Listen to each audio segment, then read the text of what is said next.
अस्सलामुअलैकुम। Best time, सबसे बेहतरीन वक्त यूके का वीज़ा अप्लाई करने के लिए। क्या यूके का वीज़ा इस वक्त अप्लाई करना चाहिए? अगर यूके का वीज़ा रिफ्यूज़ हो जाए तो फिर क्या करेंगे?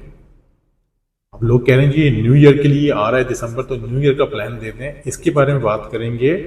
और वीज़ा रेशो कैसी जा रही है, ये सब कुछ देखें। वीडियो लंबी नहीं करूंगा, पॉइंट टू पॉइंट रहेंगे, ताकि जो बात मैं कहूं अगर आपको समझ में आ जाए तो वेल एंड गुड, ना आए तो माफ कीजिएगा। देखें, जब भी किसी कंट्री का वीजा अप्लाई करना हो ना तो उसका कोई टाइम पीरियड नहीं होता कि आप बोलें जी के टाइम पीरियड है, इस वक्त अप्लाई करेंगे तो वीजा लग जाएगा। ऐसे किसी किताब में नहीं लिखा हुआ।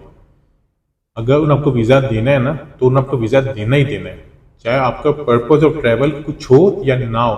अगर आपको वीजा नहीं देना तो आप जिसका मर्जी सारा लेटर लगा ले, आपको वीजा नहीं मिलेगा, ये बात यकीन कर लें।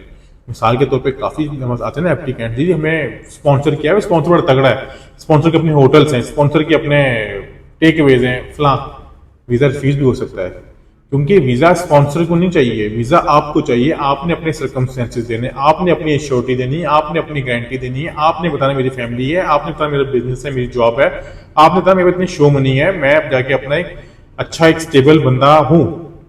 मिसाल के तौर पे छोटी सी बात है, कॉमन सेंस की बात है। अब एक बंदा 50,000 का सैलरी ले रहा है तो वो उनसे रिक्वेस्ट करेगा, भाई मुझे एक बंदे की आमदनी 5-6 लाख 7 लाख महीने की, तो उनसे रिक्वेस्ट करेगा मुझे कहेगा वीजा देना तो दो, मेरे जाने का पर्पस ये है, ट्रैवल है, क्योंकि इसके सर्कमस्टेंसेस स्ट्रांग है।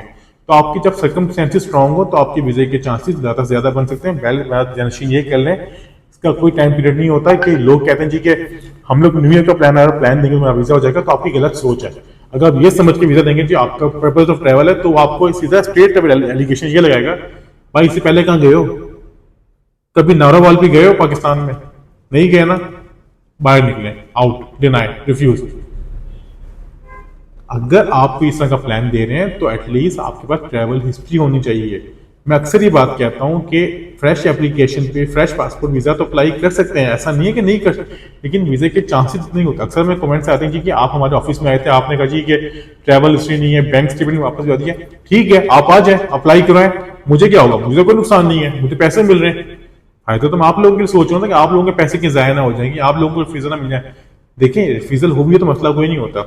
यानी पहले बात नशीन ये कर लें कि इसका कोई स्पेसिफिक टाइम नहीं है वीजा अप्लाई करने का, जब मर्जी अप्लाई करें। अगर आपके पास स्पॉन्सर है यूके से तो वेल एंड गुड है, तो आपको फिर ट्रैवल से इतनी खास काउंट नहीं होती। ठीक हो गया।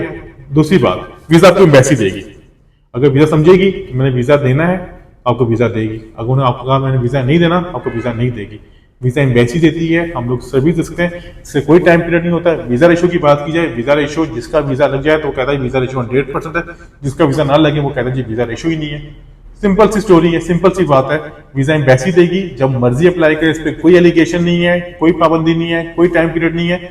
लेकिन अगर आप न्यू ईयर का प्लान दे रहे हैं तो ये देखिएगा आपकी ट्रैवल हिस्ट्री हो, ऐसा ना हो कि आप बेवकूफ बन जाए। उसी तरह जब वर्ल्ड कप हुआ था ना 2020 का, यूके में सब लोगों ने अप्लाई कर दिया, टिकट ही परचेज की थी, तो मुझे एक वीजा लगा था। अपना ख्याल रखिएगा, बहुत शुक्रिया, खुदा हाफिज़।